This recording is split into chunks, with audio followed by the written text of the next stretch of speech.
مزدور روزہ کیسے رکھے؟ کیا مزدور کے لیے روزہ معاف ہے جو بہت زیادہ کٹھن کام کرتا ہو؟ اگر ان کو روزہ رکھنا ضروری ہے تو رمضان میں پیسوں کا کہاں سے انتظام ہوگا؟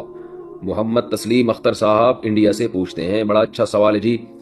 دیکھیں، دین مفتی کا اپنا نہیں ہے، نہ کسی علماء کا فقہا کا اپنا دین ہے کہ وہ اپنی طرف سے کاٹ چھانٹ کر سکیں۔ آج کل غامدی صاحب نے تو بہت تبدیلیاں کر دی ہیں، انہوں نے تو یہاں تک اجازت دے دی کہ کل آپ کا روزہ ہے، کل آپ کا پیپر ہے تو آپ تیاری کے لیے بھی روزہ چھوڑ سکتے ہیں۔ لیکن قرآن و سنت میں ہمیں صرف دو اعذار ملتے ہیں جن میں روزہ چھوڑنے کی اجازت ہے، ایک سفر میں اور ایک بیماری میں۔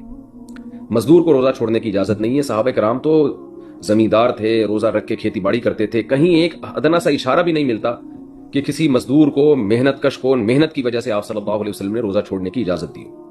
تو اس لیے کتنا ہی ٹف کام ہو، مزدور روزہ نہیں چھوڑ سکتا رمضان کا۔ اس لیے مزدور کو چاہیے کہ رات کے وقت مزدوری کرے، رمضان میں اپنا اسکیجول چینج کر دے۔ اگر یہ ممکن نہیں ہے تو رمضان میں وہ چھٹی کر لے، پہلے رمضان سے پہلے اتنا کما لے کہ رمضان میں وہ گزارا کر سکے۔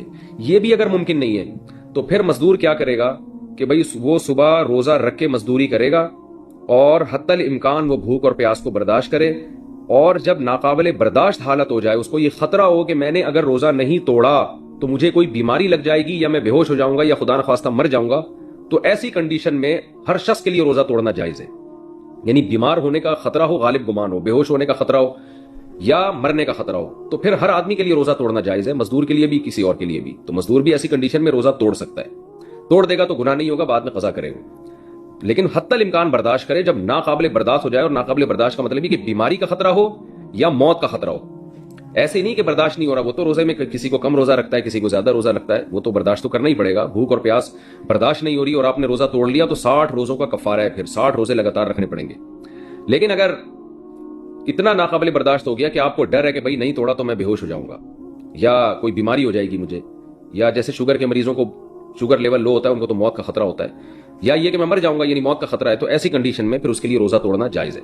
تو ایسا مزدور فقہا کہتے ہیں روز روزہ رکھے گا، روز روزہ توڑ دے گا اگر یہ خطرہ ہو، کیونکہ ایسے مزدور کے لیے روزہ چھوڑنے کی دلیل ہمارے پاس نہیں ہے، روزہ توڑنے کی دلیل ملتی ہے ہمیں، تو چھوڑا نہیں جائے گا۔ تو اس لیے مزدوروں کو چاہیے کہ رات کو مزدوری کریں، اور اگر یہ ممکن نہیں ہے تو رمضان سے پہلے اتنا کما لیں کہ رمضان میں ان کے لیے گزارا آسان ہو بغیر مزدوری کے۔ اور اگر یہ بھی ممکن نہیں ہے، ظاہر ہے ہر ایک کے لیے ممکن نہیں ہوتا، بعض لوگ بیچارے روزانہ دہاڑی پر ہوتے ہیں، اتنے غریب ہوتے ہیں کہ ان کو کسی دن مزدوری نہ کریں تو وہ ان کی آمدنی بیچاروں کی ختم ہو جائے، تو عام لوگوں کو بھی خیال کرنا چاہیے ایسے مزدوروں کا۔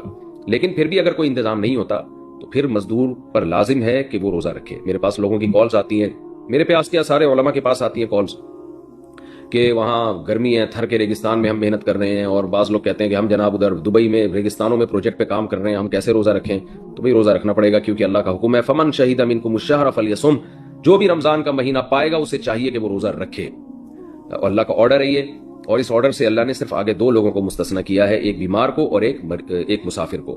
تو مزدور بھی داخل، جن کا کل پیپر ہے وہ بھی داخل، پوری امت مسلمہ کو رمضان کا روزہ رکھنا پڑے گا، اور ناقابل برداشت ہو جائے تو اس کا میں نے حکم آپ کو بتا دیا ہے۔